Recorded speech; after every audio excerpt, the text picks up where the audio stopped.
Salut et bienvenue dans le podcast Reconnexion. Je suis Sarah, la fondatrice de Bien-être des mamans, et je t'aide pas à pas à retrouver l'équilibre entre tes différentes casquettes et à te reconnecter avec la femme, l'individu qui est en toi. Si tu es à la recherche d'un endroit sans tabou, où tes émotions et pensées, même les plus gênantes, n'ont plus besoin de se cacher, tu es au bon endroit. Au travers de Bien-être des mamans et du podcast Reconnexion, je te partage tous mes conseils pour t'aider à comprendre ce que tu vis, retrouver ton bien-être et solidifier ton foyer.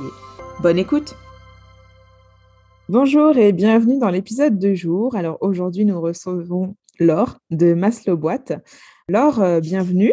Merci d'avoir accepté mon invitation. Et merci Sarah pour ton invitation. Je suis ravie d'être là avec toi pour parler de ces sujets qu'on a en commun.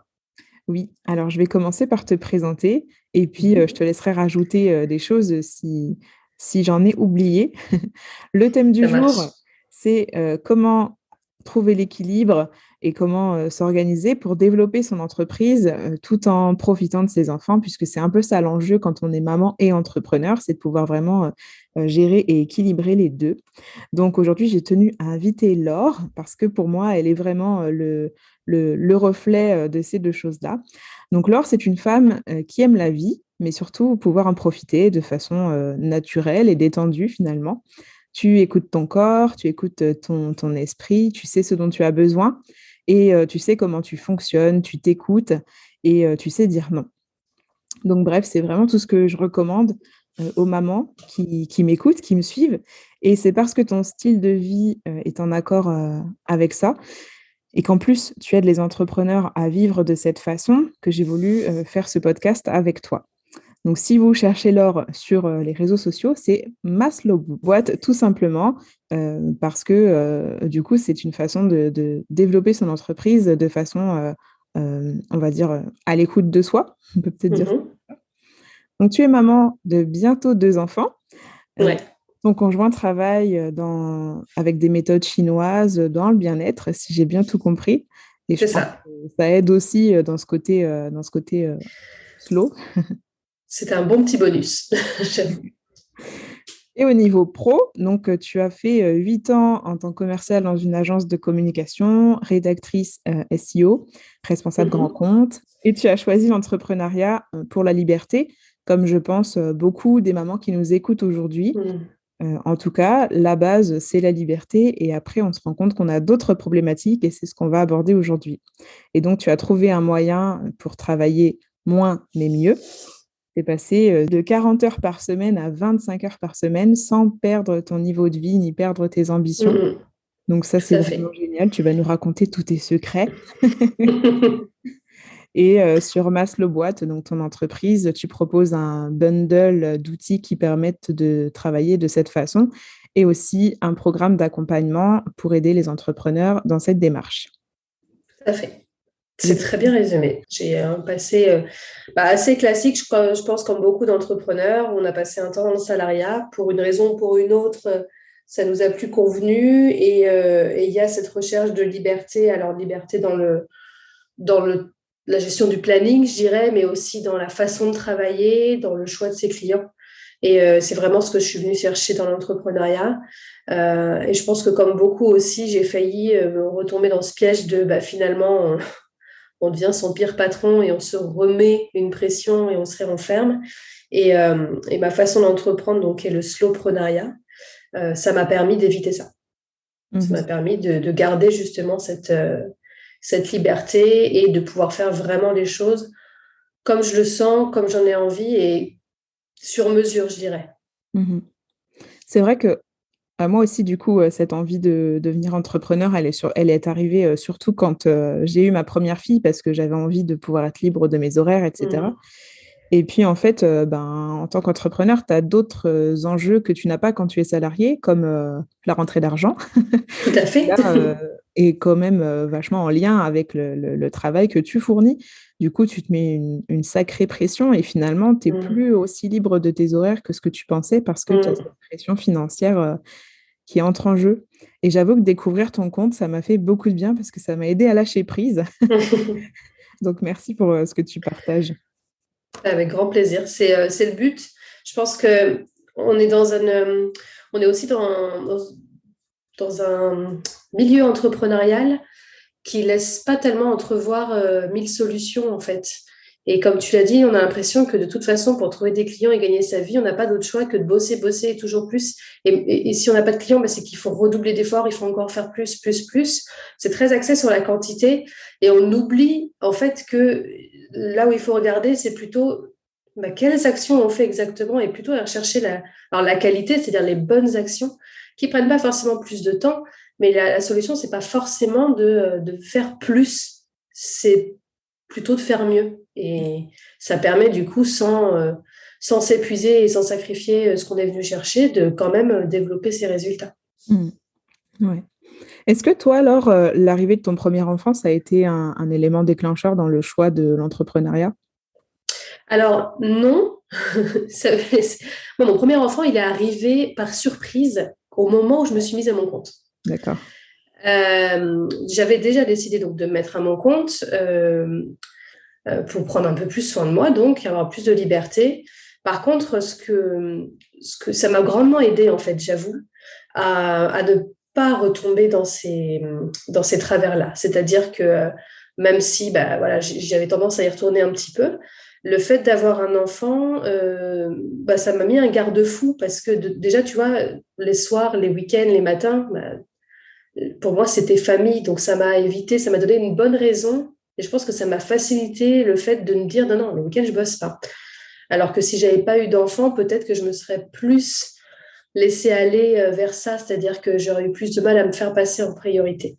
Donc, même si ça n'a pas été l'élément déclencheur de ma prise d'indépendance, c'est arrivé au bon moment, je pense. C'est la bonne surprise de la vie.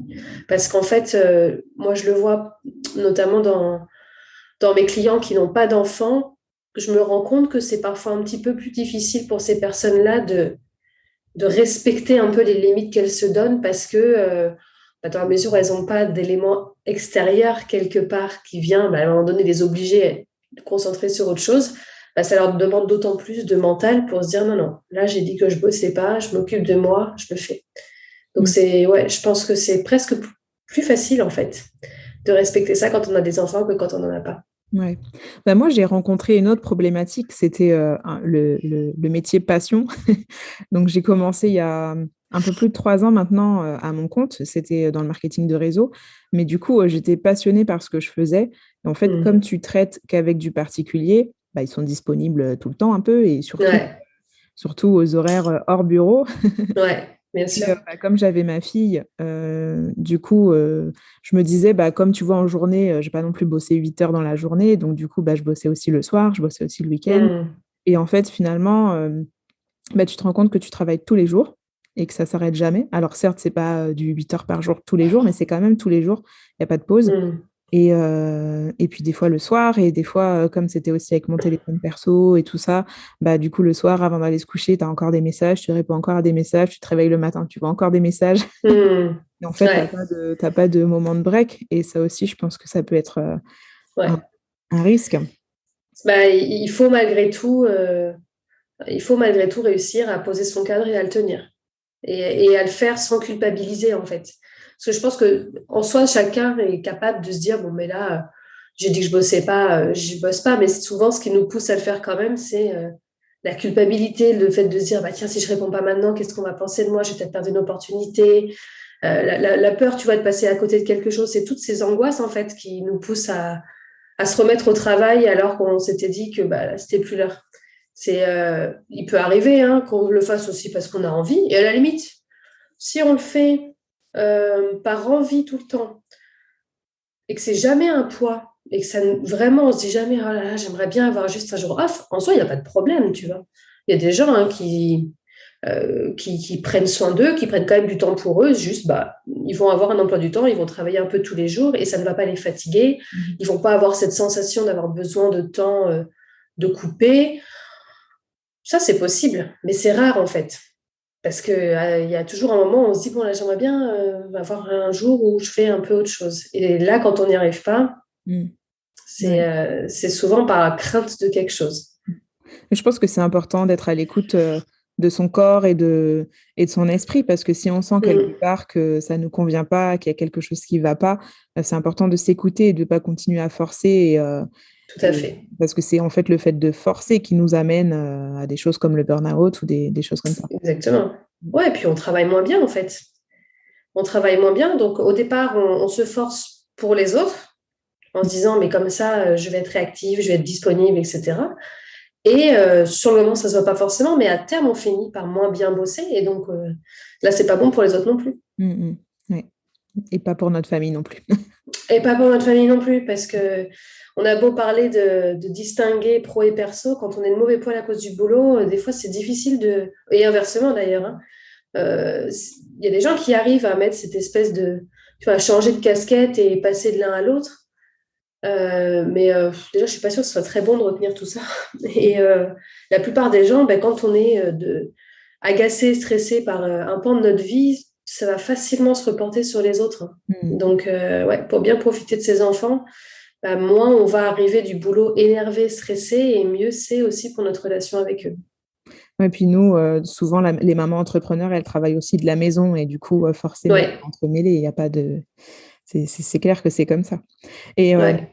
est-ce que toi, tu as vécu ce truc où on a l'impression d'être coincé, où on ne peut pas être et maman et entrepreneur? En gros, c'est soit tu sacrifies ta vie de famille pour réussir ta carrière, soit tu sacrifies ta carrière pour réussir ta vie de famille. Je me suis retrouvée coincée, mais alors pas. J'ai eu, en fait, je pense, la première année de mon fils, ça a été très dur. C'est pas que j'ai eu l'impression que l'un prenait le pas sur l'autre, c'est surtout que je me suis complètement oubliée au milieu. Mm. C'est-à-dire que j'y avais que soit ma famille, Mm. soit mon boulot. Et avec la fatigue des premiers mois qu'on peut connaître, en plus j'ai eu un fils qui a fait ses nuits qui a 8 mois, donc Mm. j'ai passé quand même un certain nombre de nuits à me lever 3 fois par nuit, je l'allaitais pour le nourrir, etc. Et donc, ça a été très fatigant. Et j'avais repris le boulot quand il avait 3 mois. Donc, j'ai eu 5 mois comme ça où je bossais et, euh, et en même temps où je dormais pas, quoi. Enfin, je dormais très mal. Et, euh, et à l'époque, j'avais beaucoup de mal à prendre du temps pour moi. Plus, c'était plus vis-à-vis de mon enfant, c'est-à-dire que j'aurais réussi à prendre du temps sur la partie boulot, mais j'arrivais pas à le prendre sur la partie famille. Et j'ai fini par faire des crises de nerfs, à m'effondrer au sol, j'en peux plus, quoi. Mm. Et en fait, je me suis rendu compte que je prenais jamais de temps pour moi. Et ouais, ça, je l'ai bien senti. Et puis, je travaillais plus encore à l'époque. J'étais plus autour de 35-40 heures par semaine. Et ça a été un bon déclencheur, par contre, pour me décider à réduire mon temps de travail. Mhm. Tu vois, cet état où je me disais, je me sens coincée pour le coup entre mon rôle de mère et mon rôle d'entrepreneur. Et moi, en tant qu'individu, que personne, que femme, mais pas que femme, pas compagne, hein, vraiment juste Oui. moi, pour moi, Mm. ça n'avait plus de place. Mhm. Et ça, ouais, c'est là où je me suis dit, il va falloir que j'en fasse. Il va falloir que j'en fasse. Et finalement, c'était presque plus facile de le faire sur le boulot. Mm. Et du coup, comment tu as découvert le slowpreneuriat? Alors, je dirais que je l'ai pratiqué avant de découvrir qu'il y avait un terme qui existait pour ça. Je me suis mise, du coup, bah, suite à ce dont je viens de te parler, à chercher des moyens de travailler moins, notamment en changeant mon modèle d'affaires un petit peu, en le faisant varier. Parce qu'à l'époque, je faisais de l'accompagnement en, en gestion de projet externalisé pour les entreprises, pour leur site web. Et puis, je suis passée sur un format plus atelier, formation sur les mêmes sujets, mais donc pas exactement la même cible, mais en tout cas, ça me prenait, au lieu de me prendre des mois, ça me prenait des demi-journées ou des journées, c'était plus facile. Et après, c'est venu assez naturellement, c'est-à-dire que j'ai juste commencé à me mettre plus à l'écoute et à m'écouter plus. Et quand ça n'allait pas, à accepter de prendre du temps pour moi, à prendre des jours off en semaine quand mon fils était à la crèche pour justement pouvoir m'occuper de moi, etc. Donc, j'ai commencé à réduire mon temps de travail. Par contre, j'avais vraiment l'impression d'être un peu un ovni parmi les indépendants que je pouvais côtoyer, parce que personne ne faisait ça, tout le monde était à fond et a été dans cette habitude de beaucoup, beaucoup travailler. Et j'ai découvert le terme en début 2020, je pense, via une entrepreneure et astrologue québécoise que je suis, qui s'appelle Josiane Sarrazin-Côté, et qui a fait un podcast, en fait, un épisode de podcast sur sa façon de travailler, et donc elle a nommé ça le slowpreneuriat, et quand elle a décrit, je me suis dit c'est exactement ça. Donc c'est là que j'ai découvert le terme. J'ai continué de développer ça parce que je crois que ça m'a rassurée d'une certaine manière de voir qu'il existait d'autres gens qui développaient leur entreprise en travaillant finalement beaucoup moins que la plupart et qui avaient pourtant des entreprises qui étaient très pérennes.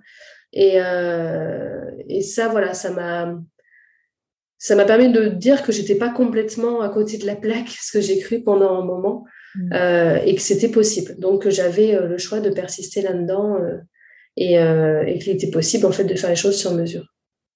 Mmh. Je retiens dans ce que tu dis que tu t'es autorisée à prendre du temps pour toi pendant que ton enfant était à la crèche. Ouais, mais ouais. Tu vois, quand je me suis rendu compte que je m'oubliais complètement au milieu, c'était plus facile pour moi de le prendre sur le temps de boulot. Parce que quand il est là, à un moment donné, un petit enfant, tu as quand même une certaine responsabilité. Tu peux pas juste te dire, voilà. Alors, ça m'arrive, ceci dit, ça m'arrivait de le faire garder, mais du coup, j'étais avec mon conjoint. Je dis pas qu'il m'embête, hein, mais j'avais besoin de temps pour moi, juste moi, en fait. Et du coup, l'avantage de le faire sur les jours de semaine, c'est que mon fils était à la crèche et mon compagnon, il était au travail. Et j'ai pu trouver des journées comme ça où j'étais seule avec moi-même. Et ça a été vraiment salvateur. Mmh. Est-ce que tu veux bien nous donner, quelques exemples de ce que tu fais pendant ton temps pour toi? Alors, c'est très variable. Ma règle, c'est fais ce dont tu as vraiment envie sur le moment. Mmh. Et donc, ça peut être des journées où je vais juste glandouiller devant la télé toute la journée. Mmh. Ça peut être des journées où je vais me caler des rendez-vous, genre chez l'esthéticienne ou pour un massage, ou tu vois, même des fois des rendez-vous médicaux, mais pour prendre soin de moi, tu vois, où je vais essayer de tout grouper ou voir ma thérapeute. Mais voilà, même si je vois d'autres gens, même si c'est pas forcément, je dirais, le cliché du soin de soi, mais c'est quand même pour m'occuper de moi. Il y a des fois, je vais faire de la peinture, je vais aller marcher. En fait, autant j'essaye un peu de me mettre un programme, entre guillemets, c'est-à-dire d'avoir une idée de ce que je veux faire, mais sur le moment, si j'ai envie de faire autre chose, je me mets aucune limite, quoi. J'essaye de voir, et de me dire, tiens, là, ça y est, mon fils est déposé, j'ai envie de faire quoi? Mmh. Et ça, c'est une grande liberté aussi. Mmh. Et des fois, je fais mais rien d'extraordinaire, hein. Juste, je suis juste toute seule chez moi et j'ai ce temps pour moi et j'en fais ce que j'en veux. Mmh. Et ça, et ça, c'est cool. Du coup, est-ce que tes temps pour toi, même si tu mets pas forcément quelque chose dedans, est-ce que ce sont des temps qui sont programmés? La plupart du temps, oui. La plupart du temps, oui. Alors, programmer, oui, la plupart du temps, je les cale dans l'agenda, en fait, à l'avance. Comme ça, je mets rien dessus. C'est surtout pour éviter de mettre des rendez-vous, tu vois, dessus en oubliant, en fait. Et puis, il va y aussi y avoir des fois où ça va être des journées où c'est pas prévu, mais j'essaye de bosser le matin et je me rends compte que ça va pas le faire. Et je me dis, là en fait, aujourd'hui, ça marche pas. Donc, si jamais ça tombe bien, c'est-à-dire que j'ai pas une deadline proche, tu vois, genre un truc absolument à finir pour le lendemain ou quoi que ce soit, il m'arrive aussi parfois de commencer une journée normalement et puis assez rapidement de me dire, en fait, non, ça va être un jour off. Je suis très contente que tu parles de ça parce que ça m'arrive aussi. Mais ouais, ça dépend du contexte, évidemment. Il y a des fois où c'est pas possible, il y a des fois que j'aimerais bien, mais je sais pas, j'ai un cours le lendemain, il faut que je finisse de le préparer, par exemple. Bon, je finis de le préparer, je vais peut-être pas faire beaucoup de choses ce jour-là, mais je vais pas faire off. Et puis après, j'ai un compagnon qui est très comme ça aussi. Donc ça aide. Il est indépendant aussi et du coup, je le vois régulièrement le jeudi, le vendredi, il est au bureau avec moi. Et puis il y a des fois où, bon, il est censé bosser, hein, mais bon, il s'autorise à faire ça. Donc je crois que du coup, ça m'aide aussi à me l'autoriser, à me Mmh. dire, ça va, en fait, je ne vais pas être jugée. En Mmh. tout cas, à la maison, je ne serai pas jugée. Donc ça, c'est, ouais. quand on a l'opportunité de le faire, il ne faut pas hésiter. Et je ressors toujours beaucoup plus productive derrière, surtout. Et toi, tu te juges pas? Non, je me juge plus. Mm. Non, je me juge plus du tout par rapport à ça. J'ai plus tendance à me juger aujourd'hui quand je vais persister à travailler que quand je m'écoute, Mm. tu vois. Donc, non, j'ai passé ce cap-là. C'est assez long à passer, je pense. Ça m'a pris quand même quelques essais. Mais je me rappelle toujours l'état dans lequel j'étais quand je me suis oubliée. Et en fait, je me dis, non, mais des états de nerfs et de fatigue dans lesquels j'étais, plus jamais, quoi.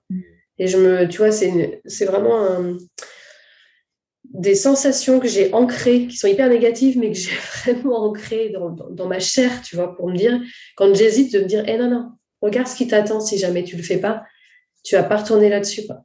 Mm. Et du coup, et puis surtout, je me suis rendu compte que ça m'empêche pas de bien bosser, ça m'empêche pas de satisfaire mes clients. Donc, à partir du moment où tu te rends compte que finalement, ça t'apporte que du plus, tu culpabilises vachement moins aussi. Ouais, c'est super intéressant ce que tu partages et surtout au niveau de la culpabilité parce que bah, moi, ça m'arrive encore des fois aujourd'hui de me dire non, mais en fait, si tu bosses jamais, c'est normal que tu y arrives pas, tu vois. Et du coup, c'est hyper négatif et finalement, même si je sens que mon corps, il a besoin de se reposer, bah, du coup, j'arrive pas à me reposer complètement parce que je suis en train de me frapper toute seule dans ma tête, tu vois. Ouais. Alors que des fois, même dans des périodes où on a justement du blocage en se disant, ben là, on n'arrive pas au résultat qu'on veut, etc. C'est très souvent en prenant du recul, justement, qu'on trouve les solutions pour ça, plutôt en s'acharnant tu vois, à trouver. Et moi, les meilleures idées que j'ai, c'est dans les moments où je suis le plus détendue. Donc, Mm. ça va être en allant marcher ou sous ma douche aussi. Mm. Ça, j'utilise beaucoup la douche comme outil Mhm. aussi de réflexion. Genre là, c'est le bazar, je pense à plein de choses, j'arrive pas à faire le tri. Moi, je prends une douche et ça me détend. Et là, les idées, des fois, elles viennent toutes seules. Alors, j'ai découvert un truc super intéressant, quoique un peu flippant. C'est que l'étymologie du mot travail, le verbe travailler, en fait, ça vient du latin tripaliare, qui signifie torturer, et qui est un dérivé du mot tripalium, qui désigne un instrument de torture à trois pales. Dans les mots travail et travailler, il y a donc à l'origine une notion de torture, de Ouais. souffrance et de douleur. Je trouve ça fou, en fait, parce que finalement, on a tous ancré quelque part que pour réussir, il faut travailler dur et que si on ne travaille pas fort, on n'a pas réussi notre vie. Mm, Et c'est un peu ce qu'on voit avec, bah, par exemple, les mères au foyer. Elles sont presque mm, tu vois, parce qu'elles ne travaillent pas. Les femmes qui sont VDI, donc dans le marketing de réseau, mm, c'est aussi mal vu parce que finalement, comme c'est un métier plaisir, parce que généralement tu le fais parce que tu es passionné, bah, mm. c'est aussi jugé comme si, parce que tu travaillais pas dur et dans la Ouais. souffrance, du coup, c'était pas bien, tu vois. Exactement. En fait, il y a ce côté, tu ne mérites pas ta réussite si tu n'en as pas bavé. Et ça, je pense que c'est encore assez ancré. Alors déjà, si tu travailles pas beaucoup, déjà, bah, de façon logique, tu ne devrais pas gagner beaucoup. Mm. Et en plus, si jamais tu travailles, quelle que soit la quantité, mais que tu y prends trop de plaisir, limite, t'es pas méritante. Ta réussite, tu la mérites pas par rapport à des gens qui vont avoir souffert pour ça. Et ça, je crois que c'est encore très ancré. Et tu vois, moi, je le vois parce qu'en plus, aujourd'hui, j'ai un modèle d'affaires où je vends des formations, des programmes en ligne où c'est quasiment en autonomie. Donc, en fait, moi, alors ça m'a demandé du taf, hein, faut pas croire. C'est-à-dire qu'en amont, j'ai passé quand même un an à construire mes offres, et à tout monter, développer la communauté, etc. Donc, c'est quand même du travail. Et en fait, c'est après seulement que j'ai la rémunération pour ce travail, il y a un décalage. Mais Mm. par contre, c'est vrai qu'une fois que c'est fait, bah moi aujourd'hui, quand j'ai un nouveau client qui prend un de mes produits, c'est quasiment tout automatisé. Et Mm. des fois, je me dis, et je le sens dans les discussions avec certaines personnes, qu'il y a un petit côté, bah oui, bah en fait, maintenant, tu fais plus rien, quoi. Mm. Et on sent un petit côté, c'est pas juste. Mm. Alors, moi, je suis assez sereine avec ça parce que je sais qu'à côté de ça, bah, évidemment que si, que je fais des choses parce que, bah, en fait, si, mon job aujourd'hui là-dessus, c'est de communiquer sur tout ça pour d'accueillir les gens, de leur faire découvrir le slowpreneuriat, etc. Et dans tous les gens avec qui je parle dans ma communauté, tous ne deviennent pas clients. Donc, bien sûr que je fais des choses encore. Mhm. Mais par contre, oui, je fais beaucoup moins. Oui, j'y prends du plaisir. Ben ouais, mais en fait, pour moi, c'est une question de choix. Voilà, moi, c'est mon choix, c'est ça. Je fais pas que ça, je donne des cours à côté. Quand je donne des cours, il y a des choses dont je donne des cours que tout le monde soit rassuré, qui me gonflent, hein. Corriger des devoirs, c'est pas la partie la plus épanouissante de mon rôle d'enseignante. C'est ben voilà. Donc voilà, j'ai aussi dans mon boulot des moments chiants. Mm. Voilà, que tout le monde soit tranquille. Mais voilà, j'ai fait ce choix de modèle d'affaires. D'ailleurs, même pas forcément pour ça. C'est plus aussi dans l'envie d'avoir un impact sur le plus de monde possible. Et donc, comme je peux pas me dédoubler, à un moment donné, j'ai fait ce choix de choses préenregistrées. Mais après, en fait, je laisse les gens gérer leurs propres émotions, quoi. Si jamais ils trouvent ça injuste, ok, moi je sais que j'ai bossé pour ça, je sais pourquoi j'ai fait ces choix, et puis il n'y a rien qui les empêche de faire des choix différents pour leur vie aussi. Ouais, c'est ça. Ouais, comme on dit Mm. souvent, hein, laisser aux gens leurs propres émotions, on n'a pas besoin de les prendre en fait, hein. Ouais, non, c'est ça. Mais je le sens encore qu'il y a un petit côté. Oui, mais toi, c'est pas pareil. Toi, tu fais rien et puis ça tombe. Alors, c'est un peu plus compliqué que ça. Mais je peux comprendre aussi cette impression-là. Mais puis c'est surtout que c'est comme ça que beaucoup sont vendus ce type de business, hein, par les coachs qui forment sur comment avoir ces business-là. Il y a un petit côté, des fois, tu vas voir, c'est magique. Non, Ouais. c'est pas de la magie, c'est du boulot. Mais c'est du boulot cool, hein, mais c'est du boulot quand même. Mhm. Oui, c'est ça. Tu sais, je fais partie du réseau Mampreneur, qui est Mhm. un réseau qui rassemble les mamans entrepreneurs. Et du coup, on échange beaucoup sur nos problématiques, les choses qu'on rencontre, mais aussi nos petites victoires. Et ce que je constate, bon, déjà, c'est qu'on a à peu près toutes choisi notre métier parce qu'on l'aimait. Mhm. Généralement, quand tu crées ton entreprise, Quand c'est... tu te mets à ton compte, c'est un peu la base. Mais du coup, on est un peu, je sais pas, on a tout un peu quelqu'un ou plusieurs mêmes personnes dans notre entourage qui sont là en train de nous dire oui, mais tu vas quand même chercher un travail. En fait, Mhm. comme si bah, ça, c'était pas notre activité principale, qu'on pouvait pas en vivre. Et ouais, je sais pas, c'est comme si voilà, les gens pensaient que c'était pas possible de vivre de notre métier. Ouais, je pense qu'il y a beaucoup de métiers sur lesquels il y a des... Enfin, qui sont méconnus, en fait, qui sont méconnus, qui sont mal compris, parce qu'on n'en parle pas toujours non plus, hein. C'est-à-dire qu'on ne parle pas toujours des dessous de ça. Tu vois, il y a plein de métiers qu'on connaît. Je veux dire, le boulanger, on voit à peu près son taf, un comptable, on voit à peu près son taf. Tu sais, en fait, tous les métiers auxquels on est tous confrontés, ben, on voit à peu près ce que c'est. Et puis, quand il y a des métiers qu'on ne connaît pas, on va se baser uniquement sur ce qu'on en voit et sans voir forcément ce qu'il y a derrière. Et oui, il y a le côté, mais quand est-ce que tu trouves un vrai job? Mhm. C'est quoi un vrai job? Ouais, je sais pas, j'aime ça, je gagne ma vie avec. Ça ressemble à un vrai job pour moi. Mais alors, du coup, il y a des fois où on gagne pas encore notre vie avec. Là, c'est plus difficile de contre-argumenter. Moi, j'ai un vrai job avec, enfin, un vrai job. Dans les phrases qu'on entend, c'est un vrai job, puisque je suis encore salariée à la SNCF, mais je déteste mon boulot. Et clairement, c'est en train de diminuer pour laisser plus de place à Mm. mon entreprise. Et j'y étais juste pour payer quelques factures, tu vois. Mais Mm. ça, aux yeux des gens, c'est un vrai job, alors que mon entreprise n'est pas un vrai job. Mais clairement, Et si oui. je dois subir moralement, enfin, si je dois vivre moralement comme je me sens quand je suis dans ce vrai job, bah non, en fait, je veux pas, tu vois. Ben Surtout non. que, bon, j'ai que 31 ans. Si je dois passer encore plus de 30 ans de ma vie à faire ça, enfin, non. Mais c'est ça. Mais après, c'est surtout qu'on n'a pas tous les mêmes critères. Certainement que les gens qui disent ça, eux, ils sont très rassurés dans le salariat et dans le côté stable. Mm, Peut-être qu'ils sont bien dans leur boulot. On a tendance aussi tous à juger par rapport à nos propres filtres, mm, enfin, ce qui est logique, hein, ce qui est humain. Moi, aujourd'hui, même si j'ai passé enfin, pas mal d'années en salariat, mais j'y retournerai pour rien au monde. Et des fois, quand je vois mes potes salariés, des fois, je suis là, mais comment ils font? J'y étais, mais tu vois, je, je, je me dis, mais je sais pas comment ils font pour continuer, alors que ça leur convient très mm, bien, en fait. mm. Et il faut aussi voir ça, c'est quelle est la personne qui dit ça. Et souvent, c'est pas des gens qui vont être entrepreneurs. Eux, ils savent. Ouais. Ils savent que ce qu'on peut y trouver. Ils savent que ça marche pas forcément tout de suite, que ça met du temps à se développer. Ils savent tout ça.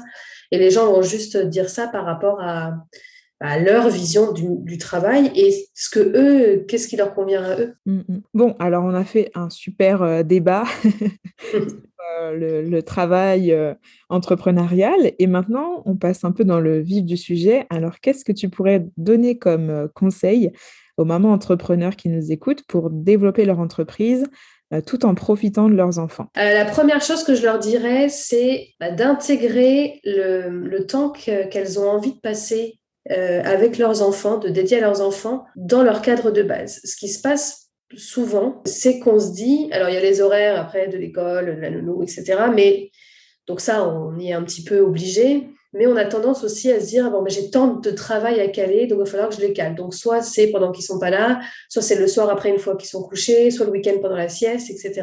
Ou alors je vais le faire garder, ou je vais le laisser un peu plus longtemps chez la nounou, un petit peu plus longtemps à la garderie, etc. pour pouvoir travailler. Et puis je verrai bien ce qui me reste comme temps pour mes enfants, mais on a tendance à mettre, tu vois, cette priorité sur il faut que je bosse tant de temps. Mais en fait, c'est tout à fait possible d'intégrer aussi son enfant ou ses enfants dans ce cadre-là et de se dire, voilà, moi je décide par semaine d'être disponible pour mon enfant de telle heure à telle heure. Et c'est ça qui prime. Et je vais bosser sur le temps qui reste. Et c'est possible. C'est une question de paramètres juste. Et à partir du moment où tu as un temps donné pour travailler, tu vas aller rechercher les solutions pour atteindre tes résultats dans ce temps-là. Et ça ne sera pas les mêmes moyens que si tu as 2 fois plus de temps, mais ce n'est pas grave. Mais du coup, tu poses ton cadre et tu intègres tes enfants dedans, plutôt que de dire je verrai bien le temps qu'il me reste pour eux. Ou je les fais garder le plus possible pour avoir le plus possible de temps de travail, quoi. Donc, non, on les a fait, ces enfants, on les a bien sentis passer. Laissons-leur un peu de place. La deuxième chose, c'est de respecter ce temps qu'on s'est donné. Ne pas faire passer, même si ça peut paraître difficile, mais au maximum, si on a défini ce cadre-là, si on a défini ces temps-là, le passer avec ses enfants et essayer d'être les plus présentes avec eux aussi. Parce que c'est comme ça, en fait, que le boulot ne va pas prendre le dessus. Je crois qu'il y a beaucoup de parents qui regrettent des fois du temps qu'ils n'ont pas passé avec leurs enfants pour du boulot. Alors que le boulot, quelque part, on a toujours le temps de rattraper les choses après. Moi, là, je le vis en ce moment parce que c'est un peu... donc, au moment où on enregistre, je pars en congé maternité ce soir même. Et je prends les 3 mois et demi de congé maternité. Cette fois, je ne sais pas comme la dernière fois, je prends tout. Bien sûr que ça me fait un petit peu peur de me dire, pendant 3 mois et demi, je ne vais pas être vraiment là. Oui, je vais perdre en visibilité, je vais perdre en lien avec ma communauté, je vais faire moins de chiffre d'affaires. Je ne dis pas que ça ne m'affecte pas, mais quand je vais revenir, j'aurai tout le temps pour rattraper ça, en fait. Parce que mon entreprise, elle n'a pas une date limite. Alors que le temps là que je vais passer à prendre soin de moi, à m'occuper de ma famille, à accueillir mon nouvel enfant, ça, je ne pourrais jamais le rattraper. Et je crois que c'est la grosse différence aussi qu'il y a entre le boulot et les enfants, c'est qu'on va beaucoup plus rarement regretter de ne pas avoir travaillé, etc. Alors oui, des fois, on va peut-être perdre une opportunité, ça arrive, mais il y en a d'autres. Alors que le temps qu'on passe avec ses enfants et quand on se dit, oh là là, je ne les vois pas grandir, ça passe trop vite, mais ça, on ne le rattrape jamais. Donc, une fois qu'on a défini un peu ces temps-là, par exemple, si on s'est dit, je ne travaille pas le week-end parce que les week-ends, c'est les enfants, il ne faut pas travailler le week-end. Il faut réussir à utiliser son mental pour ça, en fait. Plutôt que d'utiliser le mental qui dit, si, il faut quand même travailler, enfin voilà, parce qu'on peut avoir un gros mental pour ça, que ce mental-là, il serve plutôt à dire, non, non, là, c'est le temps des enfants. Et pour garder l'équilibre, à un moment donné, ça demande un peu de discipline, quelque part, pour être pleinement présent avec eux. Et sans culpabiliser, parce que faut faire confiance aussi à notre cerveau pour trouver des solutions, pour bosser correctement et atteindre des résultats, même si on a l'impression d'avoir moins de temps pour ça. Notre cerveau, il est bien fait, en fait. Et il n'a pas forcément besoin de plus de temps. Il a besoin d'un cadre clair. Moi, j'ai constaté que depuis que je me mets plus de barrières, donc du coup, j'ai moins de temps, entre guillemets, et je suis vachement plus productive parce que sais, c'est défini que voilà, là, j'ai 30 minutes pour faire telle chose. Exactement. C'est fait. Exactement. 2 heures pour le faire, ça traînait. Pas forcément... Mais oui, parce que les choses prennent le temps qu'on leur donne. Et donc, c'est pour ça qu'il ne faut pas hésiter à se dire, là, c'est le temps des enfants, je le passe avec eux. Parce que si jamais le boulot prend le dessus, peut-être qu'on va développer notre entreprise, mais à quel prix? Et ça, il faut vraiment se poser la question. Quand on sent qu'il y a un déséquilibre, c'est là qu'il faut ajuster. Oui, on en revient encore à ce que je partage souvent sur bien se connaître, où du coup, c'est quand on se connaît qu'on assume nos besoins, nos limites aussi, et nos envies, ce qu'on aime. Et quand on assume tout ça, ça devient plus facile finalement de s'organiser de la façon dont on a envie et dont on sait qu'on va être productif et qu'on va profiter de toutes nos casquettes. Et le troisième conseil que je donnerais, et du coup, j'en ai déjà un peu parlé, c'est de se garder du temps pour soi. Mhm. Parce que justement, pour pouvoir être plus disponible et pour son boulot, et pour sa famille, et pour ses enfants, pour décompresser aussi des fois de l'un à l'autre, se prendre du temps, mais très égoïste. Mais en fait, j'insiste sur le fait de dire pour soi, c'est-à-dire que c'est pas non plus du temps avec son partenaire. Mm. On peut aussi prendre du temps de couple, hein, je dis pas, mais En plus. vraiment se réserver des moments pour soi, même si c'est qu'une heure dans la semaine, même si c'est tout ça, mais pour moi, c'est des sas de décompression, en fait. Et ça a été radical, moi, comme changement sur mon stress et sur ma disponibilité mentale aussi. Tu vois, sur ma capacité à évacuer les choses, à prendre les bonnes décisions. Et c'est vrai que depuis que je prends ce temps-là, je suis plus patiente, je suis plus efficace au boulot. Enfin, il n'y a que des bénéfices. Et du coup, des fois, le moyen de trouver l'équilibre entre son entreprise et ses enfants, c'est de faire aucun des deux. Ouais. C'est d'avoir en fait du temps où on n'est ni là, ni pour les uns, ni pour les autres. Mm. Et juste pour soi, parce que en attendant, quoi qu'on dise, la machine, il faut l'entretenir, quoi. Il faut, Et après, chacun met les activités qu'ils veulent dedans, mais pour moi, c'est primordial. Mm. Parce que sinon, peut-être que ça sera équilibré entre l'un et l'autre, mais pour avoir vécu le fait de s'oublier au milieu, ça finit par... En fait, c'est ça, c'est qu'à un moment donné, ça monte, et puis ça finit par déborder cette frustration de ne pas avoir de choses que pour Ouais. soi, sur l'un et sur l'autre. Donc, en fait, l'équilibre, là, il y est plus. Mm. Et c'est vrai qu'en fait, souvent, on parle, tu vois, de vie pro, vie perso, et moi, je rajoute vraiment cette vie individuelle. La Mm. vie perso, on va mettre la vie de famille, la vie sociale, etc. Ouais, mais il ne faut pas oublier qu'au milieu, il y a un individu et il faut le placer quelque part. Ouais, je suis totalement d'accord.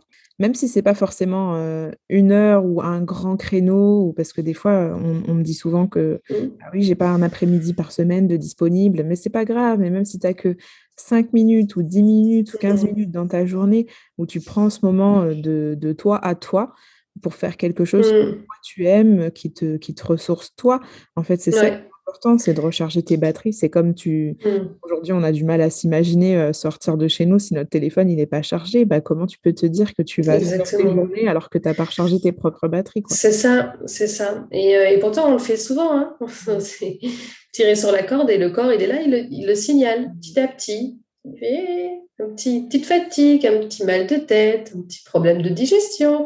Coucou. Et puis après, c'est de plus en plus fort. Puis là, si on continue à lutter, c'est de plus en plus fort. Et puis c'est là qu'arrivent des fois des maladies, des burn-out, etc. C'est juste le corps qui est là. Et Mais ouais, c'est ça. là, je peux plus. Et ce qu'il faut aussi, ce que je voudrais rajouter, c'est que quand on est entrepreneur et quand on est maman, on a un peu la double dose souvent de charge mentale. Mmh. La charge mentale professionnelle n'est pas une fatalité. Mmh. Moi, ça fait partie des choses dont je me suis débarrassée avec le slowprenariat. Mais ça prend quand même un certain temps et ça va avec se débarrasser de toute la culpabilité, les choses, etc. Aller à l'essentiel, voilà. Ça passe par plein de choses, mais c'est possible. Mais au départ, on a toutes les choses à penser pour le boulot et puis toutes les choses à penser pour les enfants. On a un peu la double dose, ce que n'ont pas forcément toujours des salariés. Il y a des salariés qui ont de la charge mentale professionnelle, hein, mais selon les boulots où on est, pas forcément. Et on n'a pas les mêmes responsabilités en tout cas. Donc, faut se ménager au milieu de tout ça parce que ça fait lourd pour le cerveau. Et alors dans tes accompagnements, qu'est-ce que tu proposes? Alors, dans mes accompagnements, j'ai, comme tu l'as dit tout à l'heure, un petit bundle d'outils qui s'appelle Slowpreneur Basics, donc là, qui est vraiment pour apprendre les fondamentaux du slowpreneuriat, notamment à s'écouter, à apporter un peu plus d'équilibre dans sa journée, à simplifier ses tâches, à prendre du temps off. Donc, c'est vraiment pour mettre un pied dedans mais en l'expérimentant concrètement. Et puis, pour ceux qui sont décidés à avoir un business sur mesure et slow, en profondeur, je dirais, c'est-à-dire à la fois dans la manière de poser leurs objectifs, de poser leurs limites, dans leur manière de la construction de leur modèle d'affaires, de vendre, de communiquer, de s'organiser, tout ça. Donc, tout ce qui va constituer notre quotidien entrepreneur.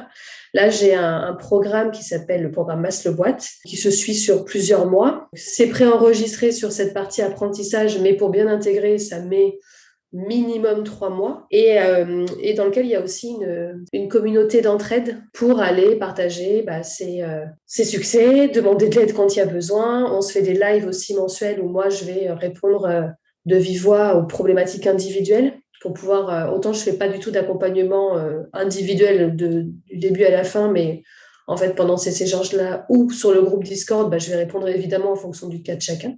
Et là, le but, c'est vraiment de transformer son business. Ou pour ceux qui démarrent, de partir directement en slow business et d'arriver, bah, en fonction de leurs critères, que ce soit parce qu'on a des enfants ou pas, des critères qu'on définit au départ, bah, avoir un business qui soit rentable et durable.